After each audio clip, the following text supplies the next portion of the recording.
Olá, olá, Brasil, olá, olá, Amazônia. Estamos de volta para mais um episódio do podcast do Caroço. O meu podcast, né? Gente, final de semana de novo, todo mundo chegando. Mexe, mexe que é bom, mexe, mexe que é bom. Tá todo mundo noiado, tá todo mundo drogado, mas é assim é que é bom. Então, final de semana chegou e fomos aí bombardeados, né? Estamos aí sendo bombardeados. A gente não tá na Ucrânia, mas estamos aí sendo bombardeados pelos vídeos, né? De inúmeras entrevistas que o Vanildo, que é o nome do mendigo, o mendigo que transou com uma mulher devidamente aí boa, podemos assim dizer, uma mulher assim que poderia ter o homem que quisesse, já que se trata de uma mulher que malha, vai pra academia, e o seu marido, ele é personal trainer. Vou resumir a história para você que talvez não esteja por ciente da história. Aconteceu o quê? O mendigo Vanildo é mendigo de uma rua no município do Distrito do Brasil, Distrito Federal. E ele foi então evangelizado por uma mulher, e da qual a mulher deu uma Bíblia para ele. E a mulher sentiu no coração de dar algo a mais além da Bíblia para o Genildo, para o Givaldo. Ela quis dar a sua perseguida, ela queria transar com ele, ela queria fazer sexo. O Givaldo disse assim: não, eu não posso lhe dar isso que você quer, eu não posso pagar o motel. E já tendo em vista que ele já estava colocando na sua posição de homem, sendo que, no caso, a mulher que queria, então ele já queria quebrar o protocolo, que o protocolo diz que quem convida paga. E já que era ela que estava convidando ele para um amor gostoso, então ela que deveria pagar. Mas ela, por outro lado, ofereceu algo mais, digamos assim, aventureiro, que era o carro. Ela disse: meu carro tá ali. E aí? E o Givaldo disse: bora, tô com fome, né? Porque morador de rua sempre tá com fome. Não importa o horário do dia, ele sempre tá com fome. E ele disse: vou. E assim eles foram para o carro, fizeram um amor gostoso, bem gostosinho. Num momento cume do amor, chega o marido da mulher, quebrando tudo, principalmente o Givanildo, quebrando ele na porrada. Depois de quebrar o Givanildo na porrada, ele voltou para casa meio que sem acreditar. Só tempo depois que ele descobriu que se tratava de um morador de rua. Ele chegou para sua mulher e disse assim: minha filha, o que aconteceu? Por que você estava me traindo com um morador de rua?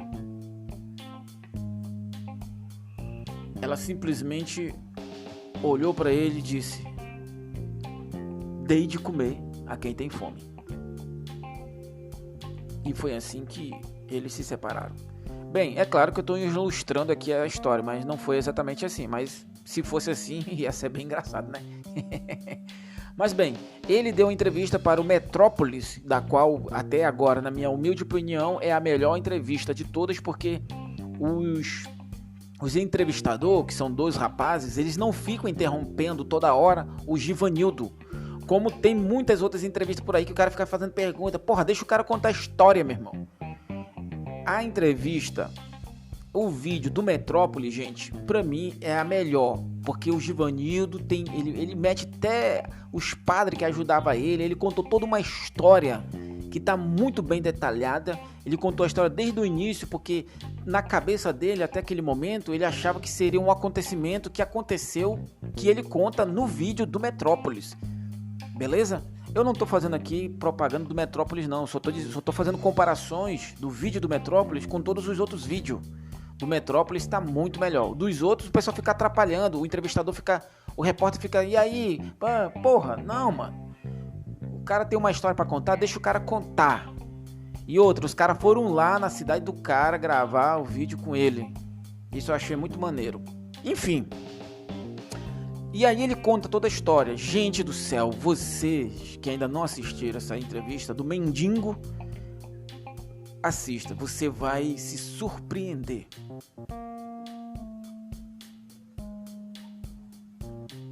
A primeira coisa que você vai surpreender é exatamente a dicção e a forma que o Mendigo se expressa. Se você que não conhece essa história ouve ele falando, assiste a ele falando, você não vai dizer que ele é um morador de rua. Não, você vai dizer que ele é só mais uma pessoa instruída e muito bem instruída. E de fato ele é. Na verdade, ele mesmo disse na entrevista que ele é amante da literatura, assim como é amante das mulheres. Na entrevista ele agradeceu pelo sexo gostoso e não se arrepende, mesmo toda a dor que causou na vida dele fisicamente, que ainda ele sente ainda dor. Ele disse que valeu a pena. E num momento ele é muito bem específico. Quando ela tirou a roupa, ele disse que nunca tinha visto tanta perfeição.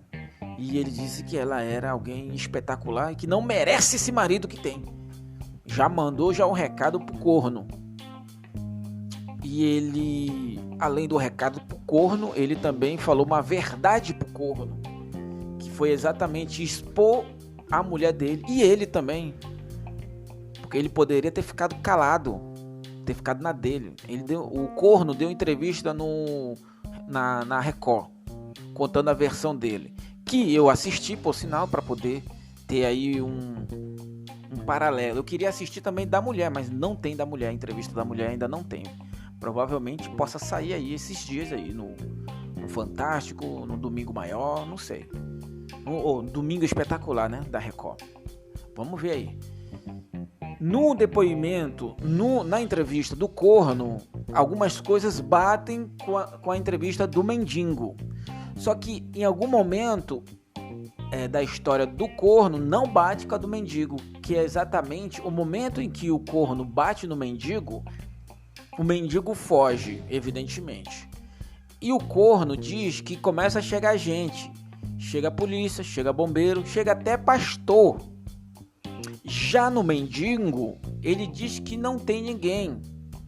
Ele foge e não vê ninguém ao lado dele. Não, ele olha para um lado, olha para outro e não encontra ninguém. E assim ele foge. E aí ele disse que aparece um hospital lá perto. Assim do nada. Parece até no GTA. Quando você apanha e de repente aparece um hospital na esquina. E aí foi o que aconteceu. Então aí já tem vamos dizer, um coisa, né? Dos dois depoimentos. Já não bate o depoimento dos dois. Porque no depoimento, na entrevista do corno, ele diz que até o pastor, bombeiro, apareceu. Aí eu pergunto, bombeiro? O que o bombeiro ia fazer numa situação dessa, meu parceiro? Ia apagar o fogo da tua mulher? Só pode. E o pastor, tirar o capeta do couro dela? Ou tirar o capeta do couro do mendigo? Ou tirar o couro do capeta dos bombeiros? Eu não sei o que... Agora eu pergunto pra você, em que momento o pastor ficou sabendo de uma coisa dessa? Quem ligou pro pastor? Aí, pastor, ó, tem um fiel teu aqui que pegou a mulher dele no flagra. Gente, eu não entendi essa do pastor. Bombeiro, tudo bem. Que bombeiro sempre é fofoqueiro mesmo, sempre quer estar nos lugares. A polícia também, é normal. Mas o pastor? Como assim? Alguém ligou pro pastor? Ó, pastor, tem 2 membros seu aqui, tem 2 ovelhas suas aqui, ó. E o cara bateu no mendigo, vem aqui. E aí, tipo, o que o pastor faria uma hora dessa? Enfim, sei que na entrevista do corno, ele falou que o pastor chegou. Já na entrevista do mendigo, não tinha pastor, não tinha bombeiro, não tinha polícia. Enfim, talvez na versão do mendigo, ele correu e ainda não tinha chego ninguém. E aí na versão do corno, ele ainda tonteado e ainda meio coisa, sem saber o que está acontecendo, que chegou a polícia depois, né, de o mendigo ter ido embora. Ou talvez quando o mendigo foi embora, a polícia chegou depois, né? Então pode ser que seja dessa forma aí. Mas enfim, essa é a única observação que eu fiz em relação à entrevista dos dois, do corno e do mendigo. Agora só falta saber da mulher, né? Mas pelo que eu percebi na entrevista do corno, ela tá tendo surtos psicóticos, sendo que esse diagnóstico quem deu foi o corno, que faz com que ele crie uma nova categoria de corno, que é o corno psicólogo. Tem um corno manso, tem um corno conformado, o corno Mr. M. Você não sabe qual é o corno Mr. M? O corno Mr. M é aquele que aparece chifre nele e ele explica o porquê daquele chifre nele. Ele explica como que foi que apareceu aquele chifre nele. Ele é o corno Mr. M. E agora tem o corno psicólogo, que é exatamente esse aí, que ele diagnosticou a mulher dele com um surto psicótico. E esse surto ele é muito perigoso, porque faz com que a tua mulher transe com qualquer pessoa, independente de qual seja aí a categoria dessa pessoa ou o nível dela. Então tem que ter cuidado aí, pagar tratamento, essas coisas todas. E o corno, o corno, ele fez um grande favor aí, porque esse corno psicólogo ninguém sabia. Porque o corno psicólogo, ele na verdade ele gosta de ficar só ele não quer sair divulgando. Mas esse rapaz não, ele falou, não, eu tenho que dar a voz aos corno psicólogos. E ganhou a voz mesmo. Então, gente, essa é a repercussão que está repercutindo toda a cidade do Brasil, a cidade de Manaus também.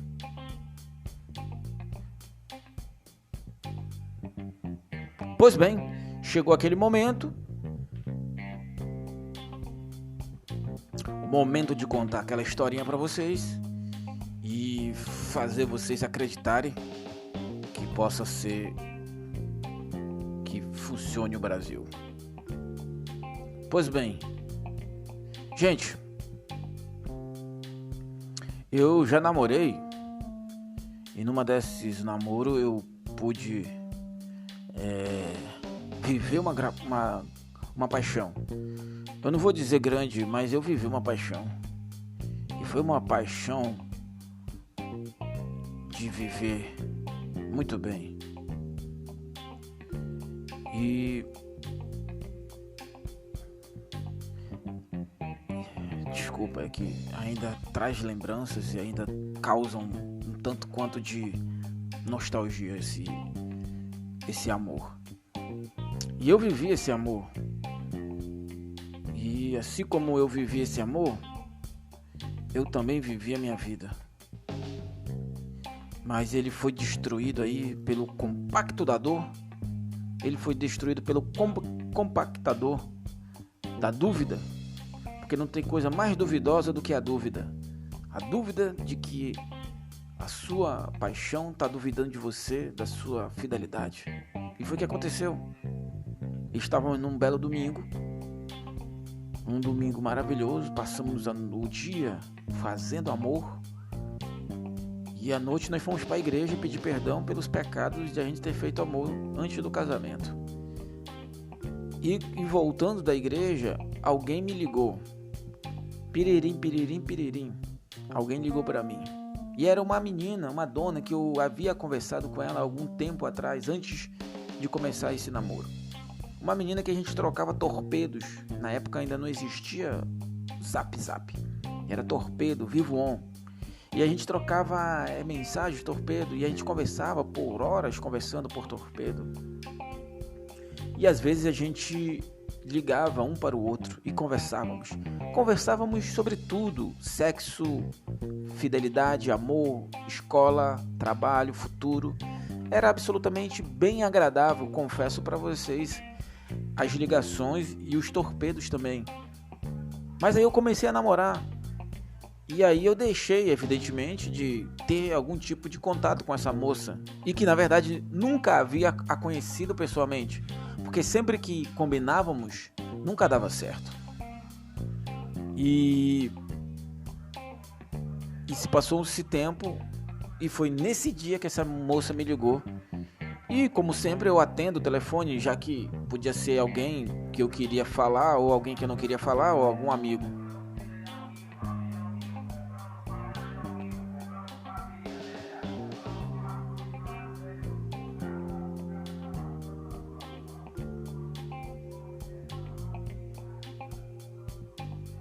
E aí, o que aconteceu? Aconteceu que eu atendi. E ela perguntou, quem é que tá te ligando? Eu falei, ninguém. E nisso tocou meu celular um toque de mensagem. E aí ela, já desconfiada, disse, quem te mandou mensagem? E eu disse, você quer ver? Eu não havia visto a mensagem, eu dei para ela ver. E quando ela leu a mensagem, ela perguntou, quem é essa menina? E era uma mensagem meio que comprometedora. E eu disse, então, foi quando eu comecei a contar a história. Ela não acreditou em mim, porque na cabeça dela, ela achava que eu tinha alguma coisa com essa moça, que eu já tinha acontecido alguma coisa com ela. Eu fui muito sincero, eu fui muito aberto. Mesmo assim, não adiantou de nada. Ela disse, olha, vai embora, agora. Amanhã a gente conversa. Eu disse assim, não, vamos conversar hoje. Ela disse, não. Aí eu fui embora pra casa. Pensativo, será que ela vai me deixar? Eu fui sincero, meu Deus, nunca fui sincero em toda a minha vida. Eu fui pensando, eu fui chorando. Eu peguei o ônibus chorando, cheguei em casa chorando, dormi chorando, acordei chorando, fui trabalhar chorando, no outro dia eu tava chorando. E quando a gente conversou, ela terminou comigo. Por conta de uma coisa da qual eu fui sincero, como nunca havia sido sincero até aquele momento da minha vida. E assim acabou a paixão. Uma paixão que poderia ter durado, talvez, por mais um pouco de tempo. Paixão. Então é isso, gente. Hoje é a história de hoje. A moral da história é: nunca fale a verdade. Porque a verdade, ela sempre machuca e sempre destrói o relacionamento. Conte sempre uma mentira, porque é a mentira que permanece e deixa o relacionamento muito mais forte e saudável. Abraço e até a próxima.